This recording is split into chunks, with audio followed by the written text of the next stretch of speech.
Look at their ponchos flapping. Getting soaked.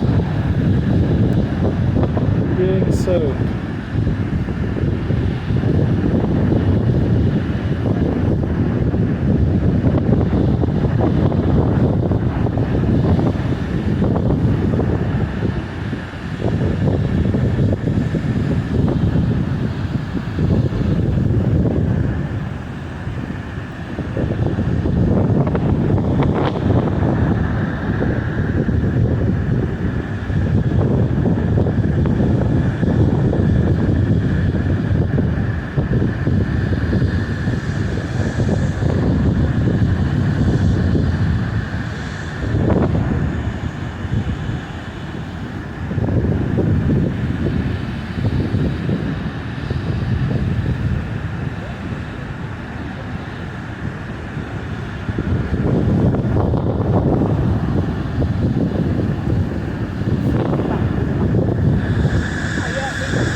The depth of the whirlpool in the center is about 126 feet deep and 35 to 50 feet deep around the shores.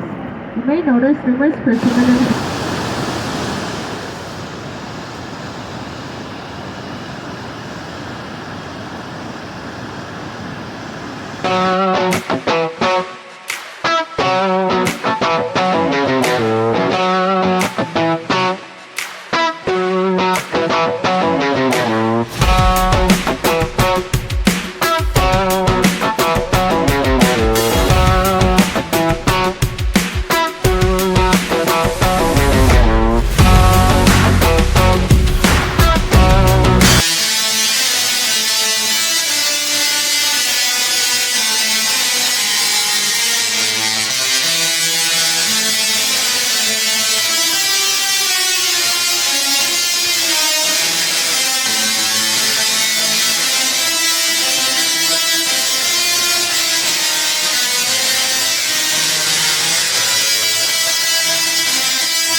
Gentlemen, let's burrow into that a little bit. Now, you see, gunpowder is a very fickle substance. Anything can cause it to react. And by react, I don't just mean blow up. I also mean something like rainwater can cause it to melt and run out the side of your gun and be useless.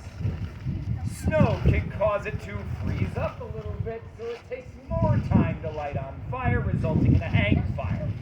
Or a little bit of moisture, like mist or fog, could cause it to turn into a gum-like substance and clog the touch hole at the side of the gun, making it so that the trail of powder and the fire that catches it cannot travel inside the barrel at all.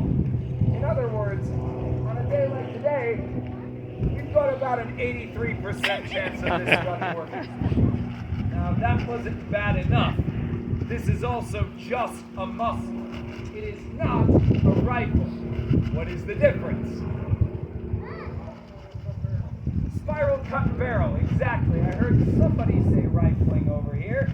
So rifling is essentially just that. Spirals in the barrel meant to catch onto a tightly fit musket ball and make that musket ball spin.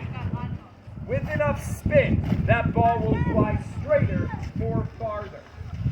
And so, with a gun like this that does not have those spirals cut into it, your musket ball is not going to fly straight over a long distance. You are instead dealing with a shot that is only accurate 100 yards away. For just an estimate, that's me to the cannon in the center of the ground, or just a little bit farther. So, is this a sniper's weapon? No. So, are you going to be using this like a sniper's weapon? No, of course not. We have to think a little bit differently about how we use a gun like this. But before it gets better, it must get worse.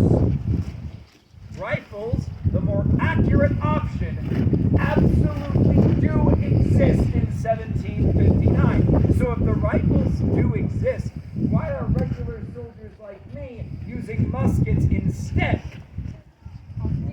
What was that? Costly? It's too expensive and costly. Rifles cost 3 times as much as muskets. So if you want triple the size of your army, triple the number of guys on the battlefield, you're going to go with this. I could stop right there, but there actually is something that this gun does better than the rifle. So, what is it? What can this possibly do better than the rifle? Now, it's got the same amount of punch. Accuracy is more the rifle's thing if you were paying attention. More the rifle's thing if you were paying attention. No, definitely not. The rifle has much more of a loud crack. Faster reload. No, it still shoots about the same. I heard it over here. Faster reload. Faster reload, exactly. Muskets can be reloaded and fired once every 15 seconds. Compare that to the 60-second load time of the rifle. You have yourself something that is not only 3 times as numerous, but 4 times faster. This is essentially the cheap soldier-proof machine gun of the 18th century. So that is how we are going to use it. A measured amount of gunpowder and a small lead musket ball. Just as important is the paper itself, and you will see why.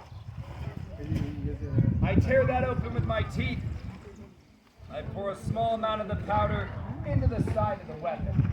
The rest of the powder, and the musket ball, and the paper will all go down the barrel of the gun. I'm going to ram the paper down on top of the musket ball.